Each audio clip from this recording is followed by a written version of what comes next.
Eu gostaria de compartilhar uma palavra com você que se encontra aqui em Atos, no capítulo 12. E essa palavra foi trazida a mim por vários preletores e eu fui me alimentando. E cada vez que eu ia numa igreja, num congresso, aqui mesmo em Lagoinha, e esse texto era pregado, eu prestava muita atenção. Porque quando Deus fala mais de uma vez com a gente, Ele realmente quer que a gente aprenda, não é verdade? E aqui em Atos, no capítulo 12, nós lemos como Pedro, ele foi preso. A perseguição havia começado na igreja primitiva, a igreja dos primeiros dias. E os primeiros versos aqui dizem que Tiago, irmão de João, foi morto. E Pedro, quando foi preso, já estava esperando, então, que também fosse morto. Mas a igreja orava incessantemente. E eu quero começar aqui com você fazendo uma pergunta. Será que Deus não estava sentado no trono, soberano? Será que ele havia perdido o controle quando essas coisas ruins começaram a acontecer com os cristãos? Quando cada família era afrontada, quando os soldados romanos entravam, liderados, apontados pelos judeus que os denunciavam, e os discípulos eram então arrancados das suas casas e eram presos, muitos foram mortos. Será que Deus havia perdido algum poder para intervir na vida dos seus discípulos, desses homens, dessas mulheres que estavam dispostos a dar a vida pela fé em Jesus? É claro que não. Então repita comigo: Deus está no controle. Deus está no controle, mesmo quando sofremos. Mesmo quando sofremos. Às vezes um cristão entra em crise na sua fé, quando uma enfermidade vem, quando uma notícia ruim chega sobre uma pessoa que você ama, na família, uma situação entre você, um relacionamento quebrado. Ou às vezes a falta de alguma coisa, não é? A provisão, o desemprego, situações que vêm para amedrontar a gente e de repente a fé pode ser chacoalhada e a gente se pergunta: mas onde está Deus? Deus está no trono, Deus está no controle. Ele nunca saiu dessa posição e nós precisamos abrir lugar na nossa teologia para esses momentos difíceis na vida. Jesus nunca nos enganou. Ele disse: no mundo tereis aflições. Tereis aflições.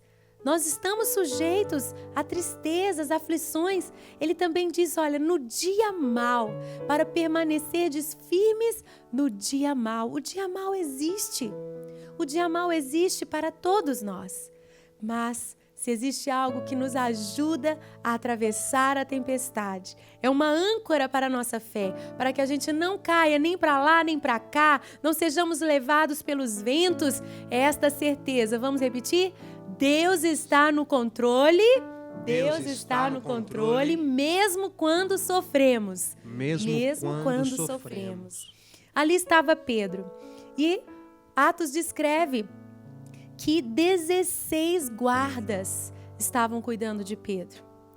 16 homens o guardavam ali na prisão, acorrentado. E é tão interessante que a gente não sabe quanto tempo Pedro ficou ali no cárcere.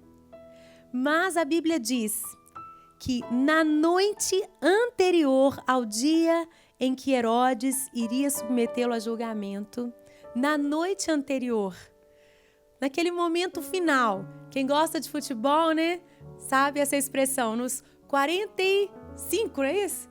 Do segundo tempo, nos 45 do segundo tempo, Deus intervém na história de Pedro. Então repita comigo: Deus está no controle, Deus está no controle, mesmo quando parece tarde demais. Mesmo quando parece tarde demais. Você tem essa impressão às vezes de que Deus tem uma paciência, uma longanimidade, uma tranquilidade, né? Você tem aquela conta para pagar e você já começa a orar no começo do mês. Senhor, lembra-te daquela conta. Senhor, eu dependo de Ti. Mas às vezes, né, é na última hora, é na noite anterior que bate a campainha da sua casa e alguém chega e diz, olha, eu senti de deixar um presente aqui para você, não me pergunta por quê. Quantos testemunhos nós temos de livramentos, da intervenção do Senhor, da provisão do Senhor, assim, nos últimos momentos. Então, mesmo quando parece tarde demais, nós podemos ter expectativa de que Deus vai nos atender. Eu me lembro quando eu me casei, logo eu já queria ter filhos, né? O Vinícius, o Daniel, estão aí com o bebezinho em casa, né, Amanda? Tão gostoso. Amanda não está aqui ainda. Né, Marine? Amanda está lá cuidando da Liz, é tão gostoso o bebezinho e tal. E eu já sonhava em ter filhos logo que eu me casei. Mas descobri, então, a infertilidade.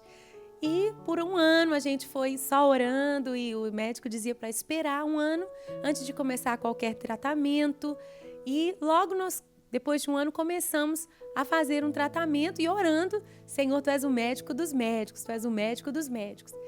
E depois de tomar hormônios por meses e meses, fazer vários exames, quando o médico disse assim, olha, é a última chance, se dessa vez você não engravidar, nós vamos ter que passar para um tratamento de inseminação in vitro.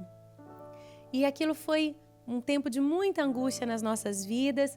Eu cheguei no final daquele tratamento hormonal e não ovulei, não tive como engravidar. Quando, para nós não tinha mais jeito, no mês seguinte eu engravidei. Então o Senhor, Ele assim, muitas vezes, Ele nos leva a esperar nele, a confiar nele, a entregar a Ele a nossa ansiedade. Nós precisamos crescer, amadurecer nessa entrega, nessa renúncia da nossa vontade, do nosso jeito, do nosso tempo, da nossa maneira, não é? Ah, se fosse Deus eu faria diferente. Mas nós não somos. Ele é Deus e nós não. E quando nós temos que esperar no Senhor, confiar no Senhor, nós entramos num novo nível de relacionamento com Ele. E é tão bom quando somos surpreendidos por Deus no final. Quando somos surpreendidos, somos maravilhados por Deus. E aqui está a descrição de como Pedro estava dormindo entre os soldados e o anjo do Senhor repentinamente apareceu. Será que você já está, então, descansando no Senhor a ponto de dormir? Pedro, antes de amanhecer o dia do seu julgamento, da sua condenação, certamente ele seria morto. Ele já estava nesse nível de confiança no Senhor. Seja feita a tua vontade, eu vou descansar em ti. Dormindo, quando de repente, vamos dizer...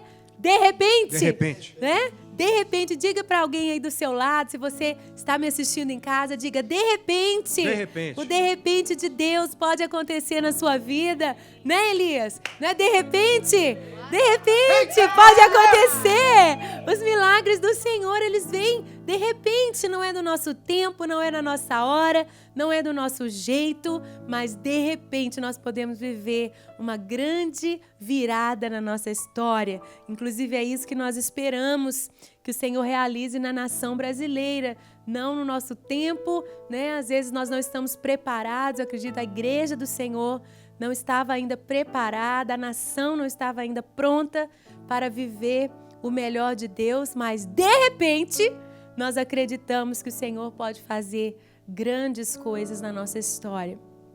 E o anjo vai, cutuca Pedro, levanta Pedro, né? Cutuca aí, Israel está cutucando a Letícia ali, a Marine.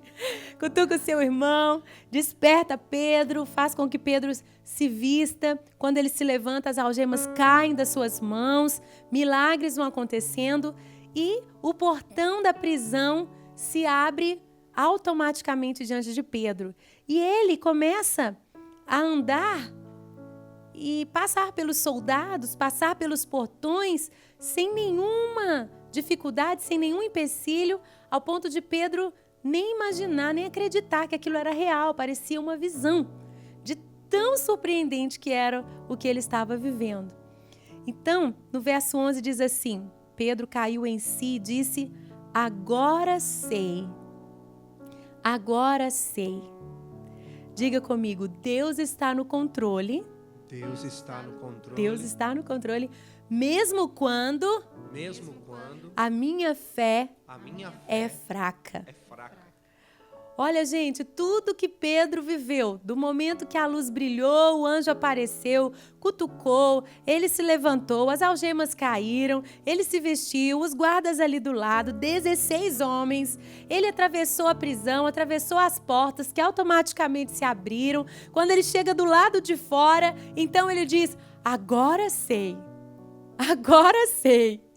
Às vezes o Senhor vai fazendo tantas maravilhas, mas a gente está tão despreparado para receber o milagre, custa cair a nossa ficha. Nem a gente, às vezes, acredita realmente que a gente vai viver o milagre. E olha só, os irmãos que estavam lá orando incessantemente. No verso 15 diz que Pedro bateu na porta, a serva Rode abriu e não podia acreditar que era Pedro. Ora, se eles estavam ali dentro orando, pelo que eles estavam orando? Pelo que, Israel? Por Pedro, você tem certeza? Eles estavam orando para ele ser liberto da prisão? Parece que sim, né? Não é? Mas quando Pedro bateu na porta, ela não conseguiu acreditar. Não, né, Pedro? E ela foi tomada de muita alegria, chegou correndo e olha o que os irmãos disseram no verso 15. Você está fora de si. Ué, Letícia, mas eles não estavam orando para Pedro ser liberto da prisão? E eles não conseguiram acreditar na notícia da Rode. Você está fora de si. E ela insistindo, eles disseram, deve ser o anjo dele. Olha, eles acreditavam em tudo, menos que Deus tinha respondido às orações deles. É no anjo, a igreja acreditava, no milagre não acreditava. No Pedro em carne e osso, não. Né? Tem gente até que interpreta essa parte dizendo, deve ser o anjo dele. Eles imaginaram assim, ó, Pedro já foi morto lá na prisão e antes de subir deu uma passadinha aqui. É claro que isso não é bíblico, mas a gente entende o quê? Que às vezes nós mesmos não temos uma fé suficiente para acreditar. Mas é tão bom, porque mesmo quando a nossa fé não é suficiente, Deus faz milagres. Deus pode, Ele faz maravilhas, Ele opera tudo em todos, Ele é soberano, Ele é tremendo, Ele é todo poderoso. Então, que você seja encorajado com essa palavra, que nós sejamos encorajados nesta palavra, pois como igreja brasileira, muitos de nós talvez estejamos nos sentindo frustrados, enfraquecidos, esperando por tanto tempo um milagre. Mas nós podemos confiar que no tempo de Deus, nos 45 do segundo tempo, esse tempo misterioso, esse tempo do de repente vai acontecer. E possivelmente todos nós vamos ser tomados de surpresa, porque o que Deus fará vai além das nossas expectativas para nossas vidas, para nossa nação. Você crê nisso? Amém?